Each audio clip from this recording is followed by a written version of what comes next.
Литературата е уметност на вербалното изразување, било да е пишано, говорено или испеано.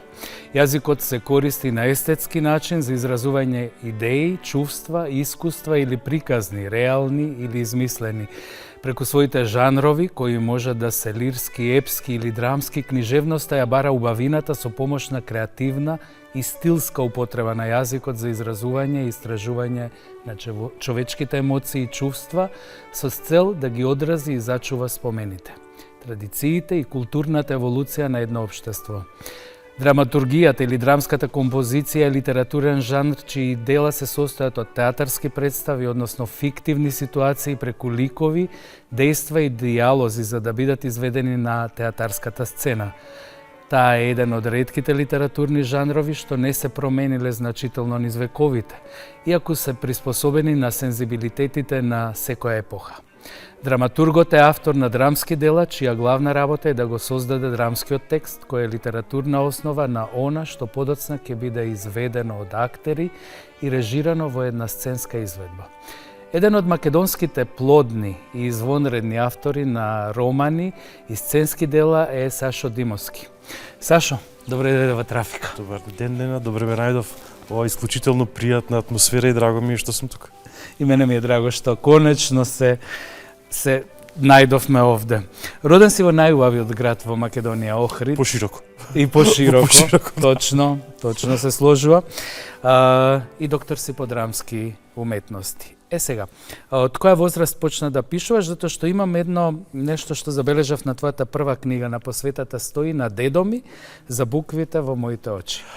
Па најверојатно средбата со приказните на свесно или на несвесно ниво, оние први средби со приказните кои се од исклучителна важност, а тоа е кога ги слушаме, не умејќи да ги читаме, оставаат траги во нас и не можам да кажам во кој момент, кога или зошто сум започнал да го трасирам својот пат на ваков начин, меѓутоа важноста на тие букви во очите до ден денеска ми е пресудна во начинот на кој го поимам светот, а со тоа и ја доживувам стварноста како таква. Како деца секако првично да, со приказните бабите, дедовците што ни ги раскажуваат, но кога почна сам да пишуваш ти, например? Уште многу мал претпоставам. Многу мал, да, уште во основно оделение, во основно образование, некаде можеби на крајот 7-8 оделение во тој период од мојот живот, и тоа многу интересно дека првиот израз на формата на буквите ми е поезијата, што понатаму најверојатно ќе се провлече низ целото моје авторство, бидејќи сметам дека поезијата де факто е совршената форма на уметничкиот текст, знаете. Ако уште порасне за уште еден чекор, таа ќе стане музика, ќе стане совршена уметничка форма, нели, ако музиката ја земеме за совршената форма на уметноста. И блискоста кон поетскиот јазик ми е многу природна, да речем, да некако соодветствува на моето битие најмногу и без разлика на тоа во кој или со кој жанр операционализирам, поетскиот дискурс ми е доминантен, повторно ќе речем, без разлика дали станува збор за проза, за драма или за поезија сама по себе. Токму така. Ја имам запишано многу интересни наслови се излезени од твоето перо и она што би сакал да направиме да ги представиме накратко сите. Твојот прв роман е во 2014-тата Дневникот на хулиганот. Еден спој на проза, поезија, есеј и филозофски мисли. Венко Андоновски ќе каже тоа е дело кое ја полни душата и со мудри мисли, и со чувства, и со бои и мириси, и со живот, но и со носталгија по загубеното сетило за изворната љубов. Мене ме интересира, покрај тоа, да ни кажеш малку за делото, што е она што те натера за прв пат да се представиш на публиката, на читателската публика со едно вакво хибридно, да го наречеме, дело? Повеќе со дистанца од повеќе од 10 години, кога ќе ги погледнам нештата, Дневникот на хулиганот е почетокот на мојата приказна во уметноста и тој да е хибриден по својата книжевна форма, меѓутоа сиот проект беше хибриден во начинот на кој што беше концепиран. Книгата беше само еден дел од мултидимензионален, односно мултимедијален проект кој се реализираше повеќе од една година со различни артистични компоненти во себе си, но да се вратам на книжевната структура на самата книга. Дневникот на хулиганот е сочинет од 20 на импресии, ајде да ги наречам на таков начин, кои функционираат во една целина, токму во потрага по овие навидум изгубени зборови, навидум изгубени чувства, поврзани многу блиску со заборавот и со сеќавањето, но и со исконската, длабоката, суштинската потрага по себе си. Книжевноста и секоја уметност ни ја дава привилегијата да стигнеме побрзо до себе кога активно се занимаваме со себе си и можеби е себично тоа доживување дека уметноста постои за да можам јас да си го најдам лекот, а потоа за читателите да уживаат во делото. Меѓутоа, создавањето дела на литературата во мојот случај на вистина има лечебни својства. И секогаш кога сум сам пред и во своето дело, се чувствувам како на конечното место на своето припаѓање. Најверојатно со секој автор е така. Моментот на станување едно со делото, односно истражувањето на потеклото на уметничкото дело внатре во себе си, во личните мотиви, во личните перцепции на светот и доживувањата на нашата стварност и нивното преточување во зборови, мисли, во цели. Токму тоа и дефиницијата на уметноста, нели, да се изразат чувствата преку одредени уметнички, нели, исполнувања, дали книга или е збор или е музика. Кажи ми, дневникот на Алма Малер е исто едно од твоите дела. Животот на Алма Малер, односно сопругата на Густав Малер, која што го посветува целиот свој живот, му го посветува нему и поради тоа ја занемарува онаа своја дарба за пишување музика, иако и таа има напишано доста музика. Што ме интересира е како, од каде ти дојде идејата токму неа да ја земеш како... Да, романот Алма Малер е моје второ книжевно дело. Тоа понатаму е адаптирано за сцена во 3 варијанти. Една варијанта која е поставена во Македонскиот народен театар 2016 или 15 година. Една варијанта пред 2 години во театарот, градскиот театар во Лублин во Полска и годинава пред неполни 2 месеци нова варијанта на текстот за постановка во Драмскиот театар во Варна, во режија на Дејан Пројковски. Првата средба со Алма ми се случи благодарение на Малер и оној фамозен филм на Кен Расел насловен токму Малер, во кој таа енигматична фигура полна со многу тишина во моето доживување на Малер имаше некаков глас и потрагата токму по тој глас кој стои во тишината меѓу Малеровите партитури, можеби беше појдовната точка од каде јас тргнав да го направам целото истражување, кое навистина е доста комплексно, бидејќи станува збор за еден исклучително богат живот. И понатаму транскрипцијата на таа документаристика во нешто кое сепак не е документарна книга, туку е прозно уметничко дело, романот не се занимава во ниту еден момент со драматургија или копање на историски факти, ами со предпоставување на емоционалниот хоризонт на очекувањето на хероината, односно на парот во различни контексти од нивниот живот. Романот, за разлика од адаптациите, е сосема поразличен. Тој е пишуван во прво лице еднина, притоа во женско лице еднина јас, а додека адаптацијата направена за Македонскиот народен театар е структурирана како дуодрама, онаа во Полска е монодрама, а додека ова последната во Варна е на многу голема продукција во која учествуваат преку 25 актери. Така што враќањето кон оваа тема ми се случува на периоди низ години. И не знам се уште зошто е тоа така. Може ки имаш уште изведби на Алма Малер. Сигурен сум, бидејќи тоа е една тема која никогаш не може да биде исцрпена до крај, имајќи ги предвид сите биографски контексти кои се јавуваат во незиниот живот и незиното поврзување со исклучителни уметници кои го обележале. Потоа се мажи со други, со уште еден, па 4 или 5 капитални големи автори од минатиот век. Се незини партнери, така? Партнери и сопрузи, не само партнери. Така. Една исклучително интересна и маркантна фигура која верувам дека покрај оној образ на фан фатал со која поистоветуваме денеска, во себе чувала сигурно многу тишина. Петото годишно време е нешто што мене ме одушеви како роман и како представа. Токму и со Васил Зафирчев споменавме, бидејќи тоа е негова режија. Како магистерски труд, нели, завршен. Улогата е на Олга Панго.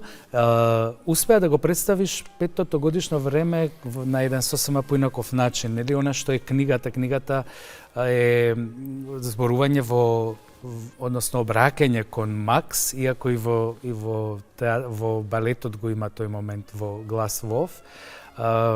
Сакам да ми раскажеш малку повеќе кој е Макс, колку и уште многу работи имам што би прашал за петтото годишно време, ајде да почнеме поред, па ќе стигнеме и до представата. Петтото годишно време е мојот втор авторски прозен наслов. Сите мои прозни наслови кои што се издадени во Македонија се изданија на издавачката куќа Култура, меѓутоа петтото годишно време имав еден неверојатно специфичен процес на креирање на самиот текст. Тој е многу интроспективен и поентата ми беше да креирам лик, односно главниот лик, ликот на нараторот, кој што е полово, односно родово недетерминиран. И во односот со тој лик, кому цело време му се раскажува, ликот на Макс, да излезат слоевите на љубов, односно слоевите од емоции кои ги поврзуваат овие два лика во целината. Од една страна тој родово неутрален, односно полово неутрален лик, а од друга страна фиксната категорија на ликот Макс, кому цело време му се раскажува сопствениот живот. Петтото годишно време за мене беше една длабока, лична, интимна потрага по времето кое некогаш го забораваме, кое го имаме само за себе, и во тоа време мораме да се потрудиме да поработиме на себе си. Тоа е време во кое човек мора да се осами, да се изолира од светот, со цел тоа објективно доживување на стварноста да стане субјективно толкување на внатрешниот свет. И токму тоа субјективно толкување на внатрешниот свет во оваа претпоставена, се разбира, фикционализирана рамка го дава костурот на овој роман. Беше многу интересно самото пишување, да се креира лик, бидејќи на ниво на јазички решенија е многу тешко кога се трудите тие сите заменски форми, лични имиња, именки и така натаму, да ги ставите надвор од родот, да станат над родот, што е лингвистички навистина тешка постапка за читателот, да ја има таа нејасност до крајот на делото, кој всушност нам ни раскажува и зошто ни раскажува на таков начин. Да, така и пишува вовед во историјата на третиот пол, нели? Го земаме како трет пол. Почнуваш со зима, не со пролет како што почнува, многу интересно и тоа, нели? Се враќаш сега наназад и одиме до петтото годишно време. Ме интересира што е за тебе петтото годишно време, не само во романот, воопшто што е петтото годишно. Во мојата перцепција тоа е времето кое себично го чуваме за да го наречеме време во кое ја живееме сопствената љубов. Бидејќи човек мора понекогаш да биде малку себичен кога е љубовта во прашање. Секако. Особено во смисла на времето во кое таа љубов оптира. Времето не се мери, тоа се доживува според мене. И петтото годишно време го нарекувам збирот од доживувања кои ги имам во сопствената енциклопедија на љубовта која ја носам во мене. И миговите кога можам да ги артикулирам истите. Уште нешто ќе те прашам за оваа книга. Завршува со денес и колку можам да сватам од последните страни, од страница и пол, е дека завршува во едно сиропиталиште. Во едно сиропиталиште, да, кога ликот на нараторот кој што не води цело време низ приказната доаѓа до местото на кое висат две големи детски очи насликани во едно огромно платно на кое се представени, предпоставени всушност нечии очи. И погледот во тие многу широко отворени зеници е моментот во романот кога се случува катарзата на целото дејство, односно кога се затвара целата приказна и не случајно се затвара во дом за деца без родители. Местата во кои тоа се места во кои не достига љубов. А оваа книга е напишана токму за љубовта. И во овој контрапункт кој што се случува на крајот од самата нарација, од дејството во книгата, има за цел да го помести малку доживувањето на тоа петто годишно време и да покаже дека можеби треба да се потрудиме да ги создадеме ваквите апстрактни времиња во конкретни ситуации, онаму каде што љубовта е повеќе од потребна. Прво. Заспаните убавици вели дека е книга од книга со книга, смислена како текст со стапици, каде што читателот се движи поврзувајќи приказни од фрагменти, делови од приказната за Заспаните убавици. Не знам зашто ме потсека на Кортасар, кој што нели има Куцкаменот, да. Куцкамен, да, кој што е мој превод на македонски, каде што нели се игра со главите. И во суштина ликот е главниот лик е писателот, нели, односно Раскажувачот е писателот цело време. Меѓутоа, да оваа книга има една малку покомплицирана, да речем, структура, бидејќи тоа е нарација во нарација, низ нарација. Така звучи малку апстрактно кога ќе се каже, меѓутоа кога читателот ќе седне да шета низ книгата со стапици, ќе стигне до вистинскиот одговор.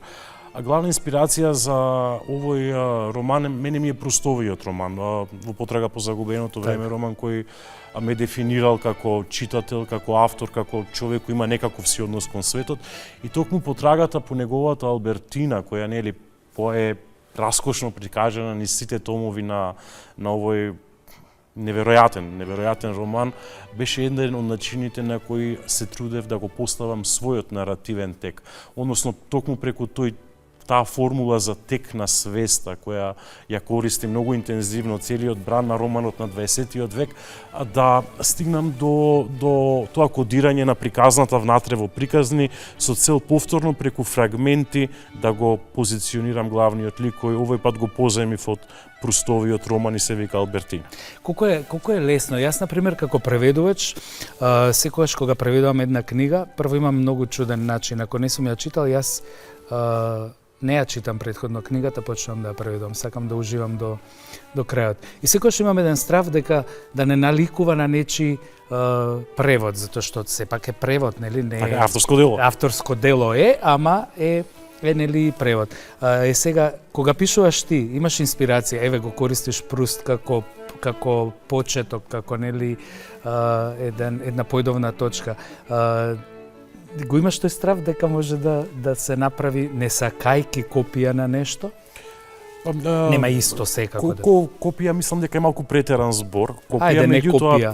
Ајде да речеме стравот од тоа дека читателот ќе се најде во естетски хоризонт кој веќе го препознал. Да, ке рече и ова ме потсека на...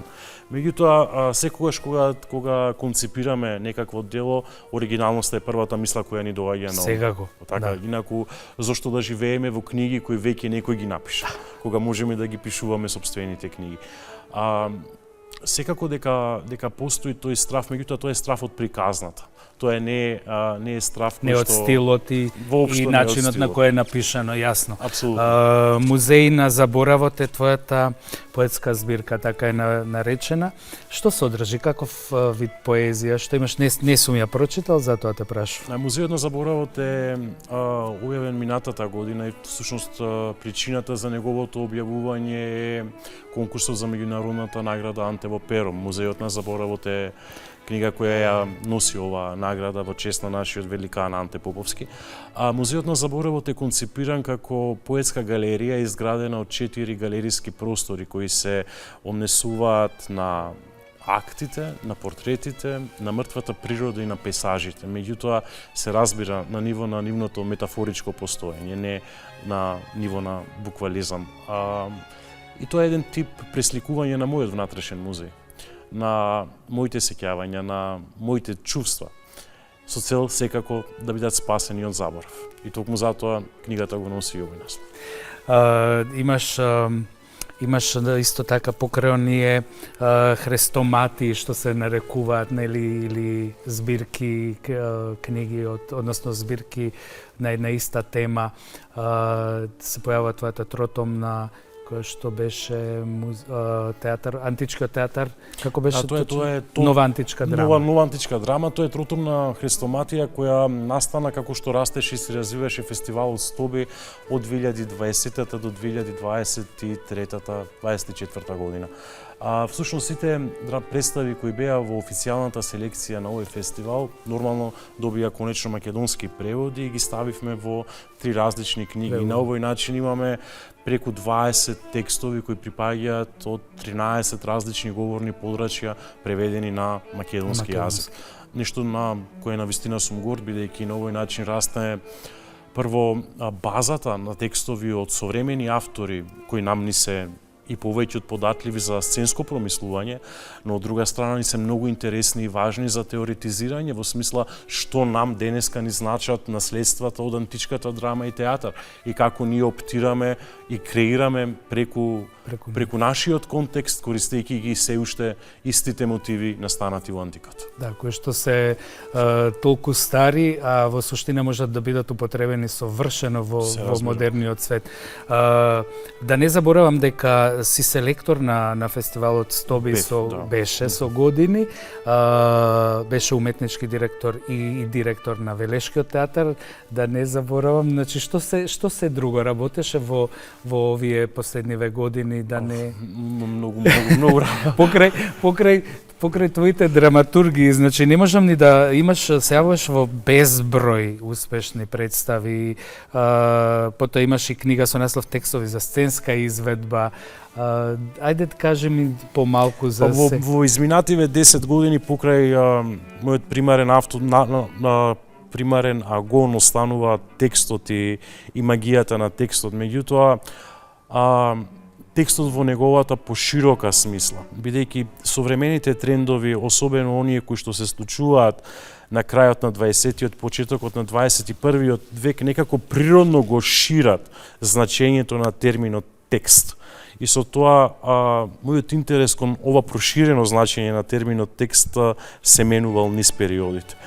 Од нивни екстензивни и малку пошироки, ајде да наречам, наративи, па се до исклучително минималистички драмски текстови кои се повеќе лаборатории отколку класични драмски текстови во нивната, ајде да речам, речничка смисла.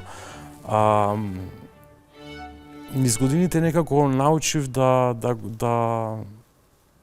го свртам својот фокус само кон она кое во тој момент ме интересира. Да прави среќа, а со тоа и ме прави среќа, апсолутно, да. И ја имам таа навистина привилегија да се занимавам со она кое ја дава мојата смисла. И тоа е, покрај тоа што е голема привилегија и многу голема одговорност.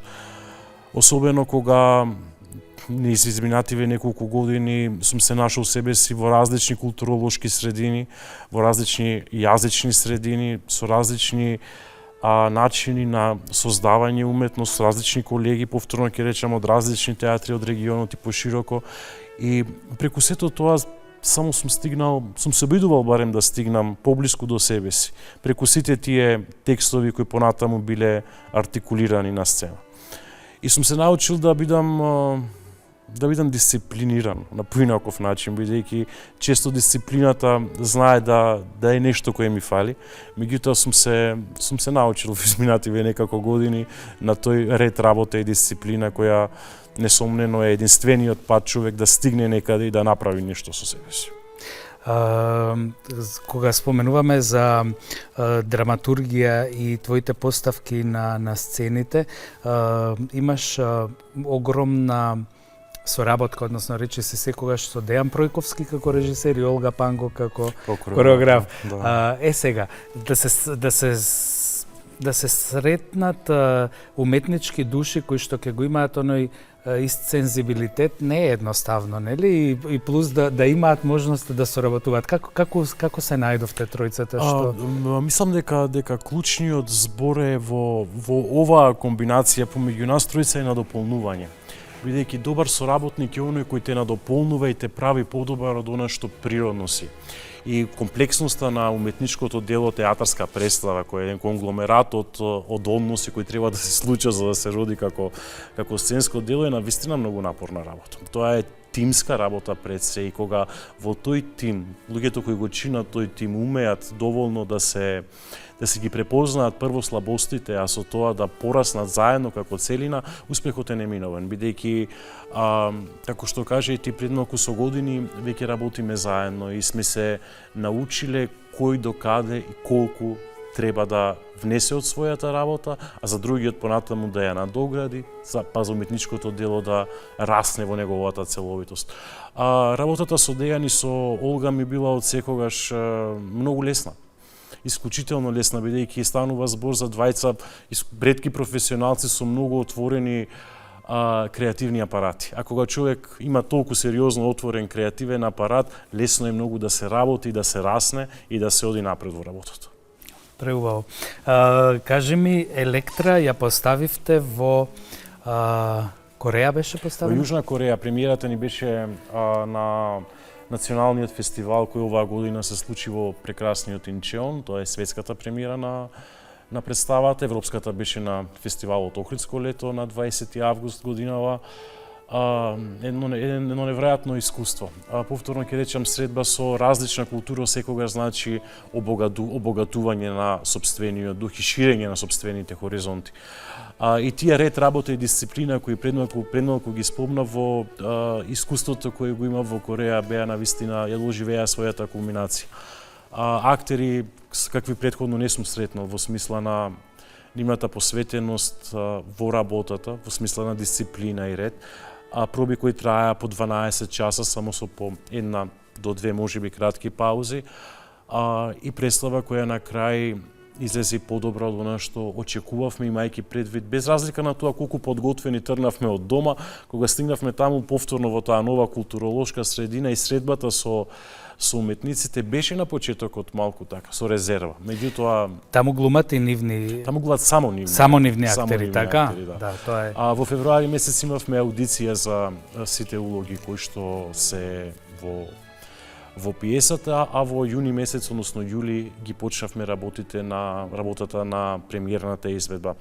Покрај Дејан и јас како автори во авторскиот тим, исклучително важно е да го споменам Сашко Костов, која прави авторската музика за представата и ја изведува во живо, додека сценографијата и 3D мапингот се на Сергеј Светозарев, а костимите се на Раде Василев. Соработувавме со една исклучителна кореографка, односно автор на сценски движења, Џејми Рао, која е еден современ кореограф од редок формат, чиракопис во театарот, придонесе многу во автентичноста на оваа представа и секако подготвеноста на актерите. Неверојатно подготвени актери, со неверојатно освестени тела, говорни апарати и со неверојатна посветеност во нивната работа. Да, и кај нив нема саат, туку кога се работи до Само се работи. Смрт. Толку.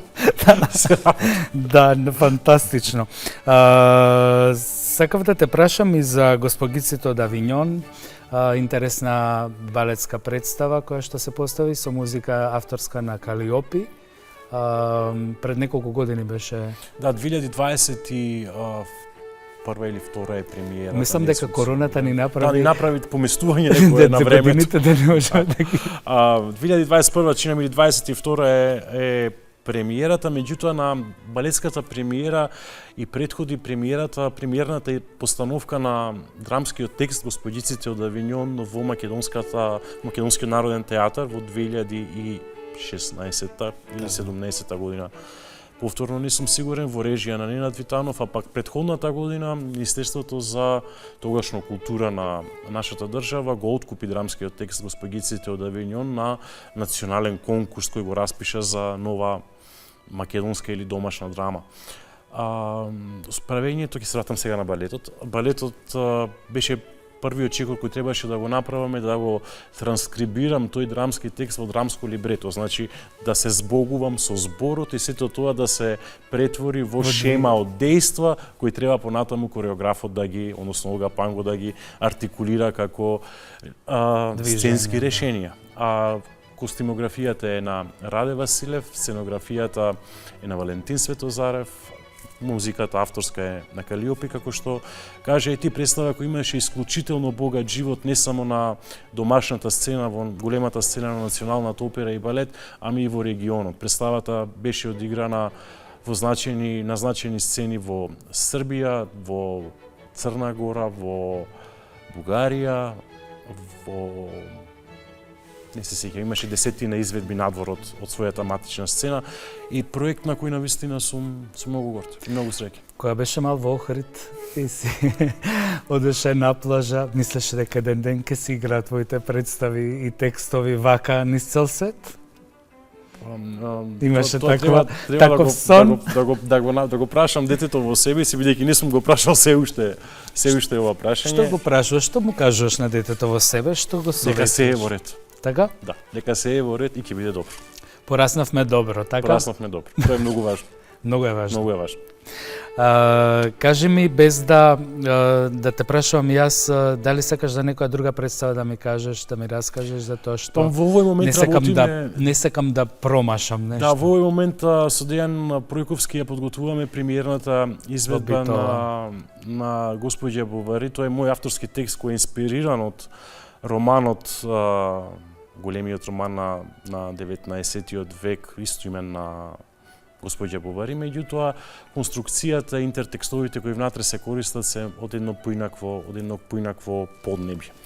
И верувам дека ќе направиме автентично уметничко дело како и досега. Темата е и повеќе од посакувана за сценска промисла, екипата и повеќе од подготвена за добра представа, така што веќе со нетрпение очекувам премиерната изведба, работите привршуваат. Ќе биде некаде по Нова година? Па мислам дека пред Нова година. Да? Мислам дека пред Нова година, мислам дека представата е закажана за премиера на 26 декември.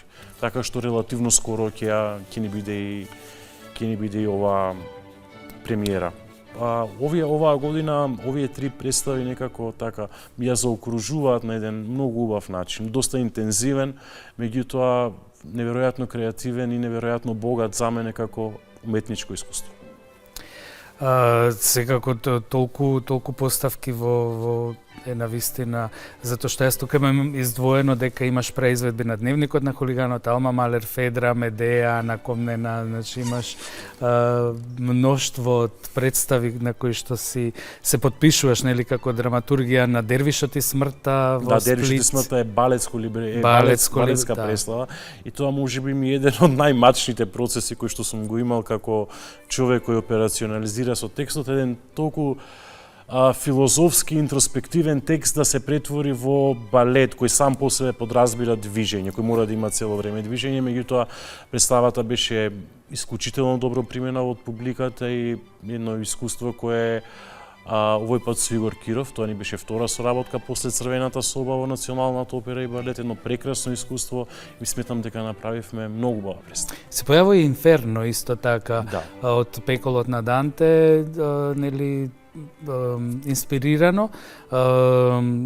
Таа представа како е, собирачи на Пердови ја имаме исто представа која што... Ајде една по една. Ајде една по една, немаме многу време. Иначе јас би одел со секоја Демони во Унгарија. Да, и Демони во Унгарија, да, собирачи на Демони? Не, ова е Надчовек, ова е Драмски театар Варна. Надчовек. Ова е друга, сосема друга представа. Демони во Унгарија е адаптација на истомениот роман на Достоевски, една рударска работа за која ми одзеде повеќе од 4 месеци од моето време за да го концепирам. Тој ми исклучително сложен текст за изведба. Премиерата беше пред 2 години во Националниот театар во Дебрецен во Унгарија, повторно режија на Дејан Пројковски, една огромна екипа која навистина износе на своите раци и на своите плеќи исклучително комплицирана театарска продукција. Исте случајот и со Собирачи на Пердови. Тоа е авторска моја адаптација на истоименото филмско сценарио на Александар Петровиќ. Се сеќаваме сите на култниот Скуплячи перија кој има дури и канска или награда за својот уметнички успех. Повторно една мега продукција. На сцена излегуваат преку 40 изведувачи во целината на представата. Представата секоја изведба на репертоарот на Српско народно позориште во Нови Сад е сосема распродадена. Се игра веќе 3 години. Навистина еден многу процес кој ќе го паметам целиот живот по прекрасната енергија, исклучителниот ансамбл и исклучително позитивните и добри услови за работа кои ги имавме во СНП.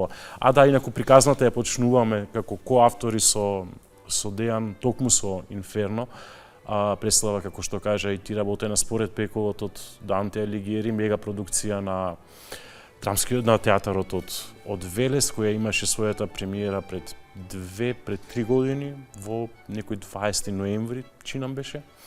Представа која повторно беше многу комплицирана за носење на завршеното дело пред публиката, исклучително мачен процес, бидејќи за прв пат сцената на Велешкиот театар ги покажа своите технолошки можности.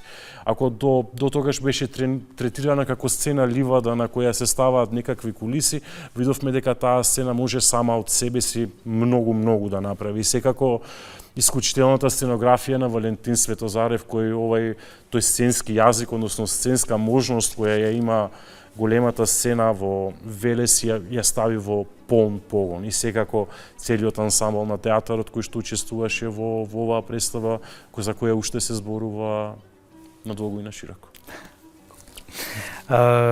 Награди имаш добиено, ја спомна Антево перо за музеот на заборавот, но и Рациново признание за романот за моето 5-то годишно време. Потоа признание од театарска асоциација на Јужна Кореја. Колку наградите се нели какво чувство ти будат како потврда за нешто во кое многу си вложил и ти кажува да. Секоја награда е сатисфакција, ако некој каже поинаку ќе излаже најверојатно, бидејќи тие се афирмација за трудот пред се, за работата и за посветеноста. Се што си вложил, да. И секоја награда која сум ја добил ми е исклучително драга, бидејќи сум ја добил по различни основни и за различни дела.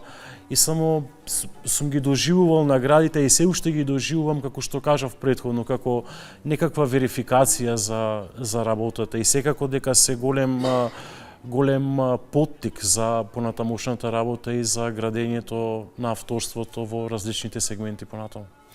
Имаме уште многу малку време пред да заборавам, сакам да ти подарам една книга што е мој превод од Бенито Перес Галдос, не знам колку го познаваш, имам неколку преведено и мислам дека е одлична. Ти благодарам. Ќе ја прочитам со задоволство. И е одлична за поставување. Супер. Мислам дека може скроз да се искористи за театарска представа. Слепите би биле среќни во оваа земја, оти за јазикот е рај, а за очите е пеко. Многу убав почеток на драмска фабула. Преубави се неговите се филмувани речиси сите книги на Не сум запознат, но ќе се коригирам. Да, мораш да го запознаеш. Пред да те прашам како си приватно, што мислиш дека е потребно кај нас да се направи за да се некако поттикнат луѓето да гледаат повеќе театар, да гледаат, па не само театар, нели зборувам, кога кажам театар, мислам и на опера, и на балет, и на се. Што можеме да направиме како? Прво ни треба една огромна интервенција во образованието. Да научиме зошто одиме во театар, зошто гледаме представи. Не одиме само да гледаме некакви тела кои нешто прават, туку одиме да научиме да восприемаме некаква семантика, некакво значење. Мислам дека имаме страшно голем проблем во тој сегмент, бидејќи кога уште од најмали години кога доаѓаат децата во театар конкретно, треба малку поинаку да им се посветиме со цел да им го доближиме театарот како социолошко искуство.